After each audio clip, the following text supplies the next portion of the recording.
শহরে সবচেয়ে হাই সিকিউরিটিতে থাকা এক ব্যাংকে ডাকাতি করতে আসে কয়েকজন ডাকাত, কিন্তু সেখানে এসে দেখা যায় উল্টো তাদেরকেই ডাকাতি করতে এসেছে অন্য এক টিম।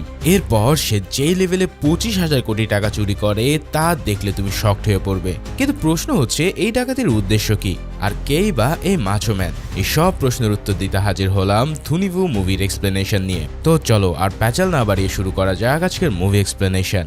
মুভির শুরুতে আমরা স্টক এক্সচেঞ্জের জালিয়াতি সম্পর্কে একটা নিউজ দেখতে পাই, যেখানে একজন উপস্থাপিকা এইসব জালিয়াতির ব্যাপারে বিস্তারিত বলছিল। এর পরের দৃশ্যে দেখানো হয় নিউ ইয়র্ক স্টক এক্সচেঞ্জকে। এখান থেকে মূলত বিভিন্ন ডাটা অপটিক্স কেবলের মাধ্যমে এজেন্টদের কাছে তথ্য পাঠানো হয়। যখন ডাটা ট্রান্সফার করা হয়, এই সুযোগ নেয় ফ্ল্যাশ বয় নামের এক সংগঠন। তারা পাশের এক বিল্ডিং এ বসে অপটিক কেবল দিয়ে যাওয়া ডাটা চুরি করে নেয়। ফলে ট্রেডিং শুরু হওয়ার আধা ঘন্টা আগেই তাদের কাছে সব তথ্য চলে আসে। এভাবে ওই সংগঠনটি অনেক টাকা কামাচ্ছে। এরপর আমাদেরকে ফ্ল্যাশ বয় সংগঠনের প্রধানকে দেখানো হয়। তার নাম সুনীল দত্ত। সে মূলে থেকে এই টাকা হাতিয়ে নিচ্ছে